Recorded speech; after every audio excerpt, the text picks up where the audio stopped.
여러분, 저 지금 굉장히 민감한 얘기를 꺼내려고 합니다. 불편하시더라도 끝까지 들어주세요. 왜냐하면 이 영상이 여러분의 뼈를, 방광을, 그리고 앞으로의 삶의 질을 통째로 바꿔놓을 수 있거든요. 완경, 그러니까 폐경을 경험하신 분들이라면 아마 다 아실 거예요. 어느 날부터 그게 너무 아프기 시작한다는 걸요. 건조하고 따갑고 아무래도 예전 같지 않다는 느낌. 그래서 자연스럽게 멀리하게 됩니다. 이제 내 나이에 그게 뭔 필요야라고 스스로를 다독이면서요. 그런데 저 오늘 이 영상에서 아주 불편한 진실 하나를 꺼내드리려고 합니다. 그 문을 닫는 순간 뼈가 녹기 시작하고 방광이 무너지기 시작한다는 사실입니다. 믿기 어려우시죠? 저도 처음엔 그랬어요. 그런데 이건 제 개인적인 의견이 아니에요. 수십 년간 축적된 의학 데이터가 말해주는 사실입니다. 저는 김자인입니다. 의사 면허는 없습니다. 하지만 제가 평생의 스승으로 모시는 한 명도 선생님께 20년 넘게 건강, 의학, 과학을 함께 공부해왔고 그 지식을 여러분께 쉽게 풀어드리는 게 제 역할입니다. 오늘도 그 마음으로 시작합니다. 자, 먼저 우리 몸에서 무슨 일이 일어나는지부터 이해해야 합니다. 폐경이 오면 난소가 에스트로겐을 거의 만들지 못하게 됩니다. 에스트로겐이라는 호르몬, 이게 얼마나 중요한지 아세요? 우리 몸의 뼈를 붙들어주고 혈관을 보호하고 질점막을 촉촉하게 유지시켜주고 방광 주변 근육의 탄력을 지키는 말 그대로 여성의 몸을 지탱하는 기둥 같은 호르몬입니다. 그런데 폐경이 되면 이 에스트로겐 수치가 폐경 전의 10분의 1 수준으로 뚝 떨어집니다. 10분의 1이요. 그게 하루아침에 일어나는 건 아니지만 2, 3년 안에 급격하게 감소합니다. 그 결과가 뭐냐고요? 첫째, 질 위축증입니다. 질 내벽이 얇아지고 건조해지고 탄력을 잃습니다. 그래서 아픈 거예요. 그래서 불편한 거예요. 이건 잘못된 게 아닙니다. 에스트로겐이 줄었으니 당연히 일어나는 현상이에요. 그런데 대부분의 여성분들이 2단계에서 그냥 포기해버립니다. 그냥 이제 그런 거라고. 이제 나이 들었으니까 그런 거라고. 하지만 바로 이 선택이, 이 포기가 연쇄 반응을 일으킵니다. 둘째로는 방광과 요도 주변 조직이 함께 위축됩니다. 에스트로겐은 질만 지키는 게 아니라 요도와 방광 경부 주변 조직도 탄탄하게 유지시켜주는데 이 호르몬이 줄면 그 조직들도 같이 얇아지고 약해집니다. 그래서 요실금이 옵니다. 갑자기 화장실이 급해지거나 기침 한 번에 새거나 웃다가 새거나. 이게 나이 들면 당연한 거 아니냐고요? 아니요, 당연한 게 아닙니다. 에스트로겐이 줄어서 생기는 겁니다. 관리할 수 있는 문제예요. 셋째, 뼈입니다. 에스트로겐은 뼈를 분해하는 파골세포를 억제하는 역할을 합니다. 쉽게 말해서 에스트로겐이 있으면 뼈가 너무 빨리 닳지 않게 브레이크를 걸어주는 거예요. 근데 이게 없어지면 파골세포가 활개를 치기 시작합니다. 뼈가 만들어지는 속도보다 닳는 속도가 더 빨라지는 거예요. 폐경 이후 첫 5년, 특히 이 시기에 골밀도가 급격히 떨어집니다. 일부 연구에서는 폐경 직후 5년 동안 골밀도가 최대 20%까지 감소한다고 보고하기도 합니다. 20%요. 이게 어마어마한 숫자입니다. 그래서 저는 오늘 폐경 이후 완전히 문을 닫아버리는 게 왜 건강에 좋지 않은지를 설명하려는 겁니다. 그냥 기분 문제가 아니에요. 뼈가 걸리고 방광이 걸리고 심장 혈관도 걸립니다. 자, 그럼 이제 반전을 말씀드릴게요. 이게 핵심입니다. 잘 들으세요. 규칙적인 성생활은 에스트로겐 분비를 자극합니다. 네, 맞습니다. 난소가 호르몬을 거의 만들지 못하게 됐더라도 성적인 자극과 신체 접촉, 친밀감은 부신이라는 기관에서 에스트로겐의 전구 물질을 분비하도록 돕고 국소적으로 질 혈류를 증가시켜 질 점막의 건강을 유지하는 데 기여합니다. 의학계에서는 이것을 사용하지 않으면 잃는다. 영어로는 use it or lose it이라고 표현합니다. 질점막도 근육처럼 쓰지 않으면 더 빠르게 위축됩니다. 실제로 성생활을 꾸준히 유지하는 여성과 완전히 중단한 여성을 비교한 연구들에서 성생활을 유지한 그룹이 질 탄력성과 윤활 능력을 훨씬 잘 유지했다는 결과가 나왔습니다. 이건 심리적 만족감 때문만이 아닙니다. 물리적으로 생물학적으로 골반 혈류가 유지되고 근육이 활성화되는 거예요. 그리고 여기서 더 중요한 연결고리가 있습니다.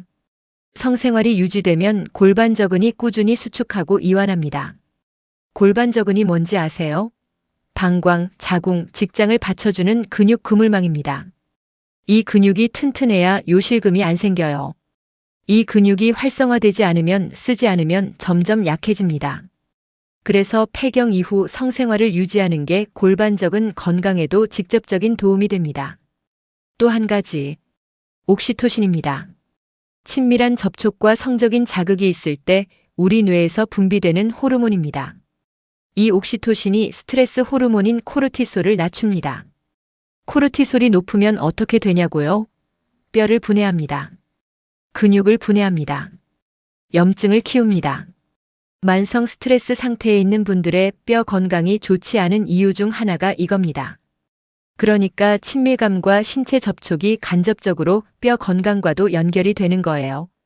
그런데 여기서 현실적인 문제가 있죠. 아프다는 겁니다. 건조하고 따갑다는 겁니다. 이걸 그냥 참으면서 하라는 말이 아닙니다. 절대 아닙니다. 통증을 참으면서까지 억지로 해야 한다는 게 아니에요. 지금부터 드리는 말씀이 훨씬 더 중요합니다. 첫째, 윤활제를 사용하는 것은 선택이 아니라 필수입니다. 폐경 이후 성생활에서 수성 윤활제를 쓰는 건 마치 관절이 아픈 분이 계단 오를 때 손잡이를 잡는 것과 같습니다. 당연히 해야 할 일이에요. 수성 성분이나 히알루론산 기반의 질 보습제는 약국에서 쉽게 구할 수 있고 처방 없이도 살 수 있습니다. 성관계 직전에만 쓰는 게 아니라 평소에도 매일 2~3번 정도 꾸준히 사용하면 질점막이 회복되는 속도가 달라집니다. 둘째, 저용량 국소 에스트로겐 크림입니다. 이건 산부인과에서 처방을 받으셔야 합니다. 먹는 호르몬 요법과는 다릅니다. 질환에 직접 소량만 바르는 거라서 전신 흡수가 매우 적습니다. 유방암 위험이나 혈전 위험이 전신 요법에 비해 훨씬 낮다고 알려져 있고 실제로 가이드라인에서도 질 위축증 치료에 안전하게 쓸 수 있다고 권고합니다. 아직 산부인과를 안 가보신 분들, 오늘 이 영상 보신 걸 계기로 한번 가보세요. 셋째, 골반적은 운동, 케겔 운동입니다. 이건 무조건입니다. 하루 10번씩 앉아서도 할 수 있고 누워서도 할 수 있습니다. 방법은 간단합니다. 소변을 보다가 갑자기 멈추는 것처럼 항문과 질 주변 근육을 5초간 꽉 쥐었다가 5초간 풀어주는 것을 반복합니다. 이걸 하루 30번, 석 달만 꾸준히 하시면 요실금이 눈에 띄게 개선됩니다. 연구에 따르면 케겔 운동을 규칙적으로 한 그룹이 그렇지 않은 그룹에 비해 요실금 증상이 50에서 70% 줄었다는 보고도 있습니다. 넷째, 파트너와의 대화입니다. 이게 어쩌면 가장 어려운 부분일 수도 있어요. 많은 분들이 불편함을 말하지 않고 그냥 피해버립니다. 근데 피하면 피할수록 관계는 멀어지고 멀어질수록 다시 가까워지기가 더 힘들어집니다. 지금 아프다고 건조하다고 예전과 달라졌다고 솔직하게 말씀하세요. 성생활의 방식도 나이에 따라 달라져야 합니다. 예전과 똑같은 방식으로 해야 한다는 강박을 버려야 합니다. 더 천천히, 더 부드럽게, 더 충분한 시간을 갖는 것으로도 충분합니다. 다섯째, 침상 생활을 피하고 햇볕을 쬐세요. 이게 성생활이랑 무슨 상관이냐고요? 있습니다. 비타민 D입니다. 비타민 D는 뼈의 칼슘을 고정시키는 역할을 하는데 에스트로겐이 줄어든 상황에서는 비타민 D의 역할이 더 중요해집니다. 실내에서만 계시는 분들은 비타민 D 결핍이 많습니다. 하루 20분에서 30분 오전 햇볕을 쬐는 것만으로도 비타민 D 합성에 도움이 됩니다. 그리고 칼슘이요. 폐경 이후 여성은 하루 1200mg의 칼슘이 필요합니다. 우유 한 잔에 칼슘이 약 200mg 정도 들어 있습니다. 그러니까 식사로만 충당하기가 쉽지 않습니다. 멸치, 두부, 브로콜리, 아몬드 같은 칼슘이 풍부한 음식을 꾸준히 챙겨 드시고 필요하다면 보충제도 고려해 보세요. 단 칼슘 보충제는 한 번에 500mg 이상 먹으면 흡수율이 떨어지기 때문에 나눠서 드시는 게 좋습니다. 자, 여기서 한 가지 더 짚고 넘어가야 할 게 있습니다. 폐경 이후 성생활을 유지한다고 해서 에스트로겐이 폐경 전 수준으로 돌아가는 건 아닙니다. 그걸 기대하시면 안 됩니다.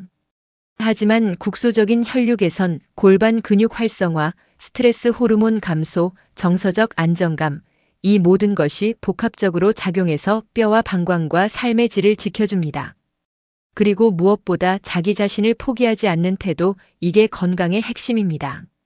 폐경이 여성의 끝이 아닙니다. 한명도 선생님이 항상 강조하시는 말씀이 있습니다. 몸은 쓰는 만큼 반응한다. 근육도 뼈도 혈관도 심장도 뇌도 그리고 여러분이 지금 불편하게 느끼는 그 부분도 마찬가지입니다. 포기한 순간부터 몸도 포기를 시작합니다.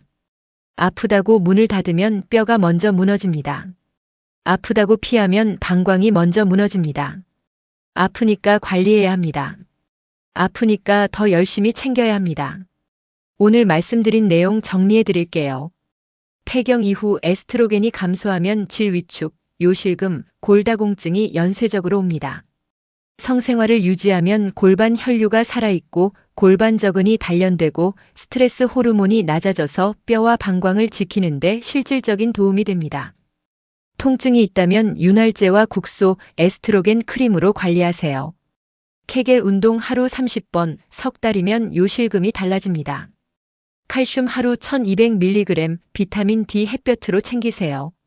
그리고 파트너와 솔직하게 대화하세요. 이 5가지만 지금 당장 시작하셔도 5년 후, 10년 후 여러분의 뼈와 몸이 완전히 달라집니다. 여러분, 오늘 영상이 불편하셨나요? 그렇다면 제대로 보신 겁니다. 불편한 주제를 꺼내야 진짜 건강을 챙길 수 있거든요. 다음 영상에서는 뼈 건강과 직결되는 단백질 섭취에 대해 이야기할 거예요. 많은 분들이 나이 들면 고기를 줄여야 한다고 알고 계시는데 사실은 정반대입니다. 오히려 단백질을 더 먹어야 뼈가 삽니다. 그 이유 다음 영상에서 제대로 풀어드릴게요. 오늘 영상이 도움이 되셨다면 구독과 좋아요 꼭 눌러주세요. 그 클릭 하나가 이 정보가 필요한 다른 분들께 닿을 수 있습니다. 댓글로 여러분의 경험도 편하게 나눠주세요. 저 김자인 다음 영상에서 또 찾아뵙겠습니다.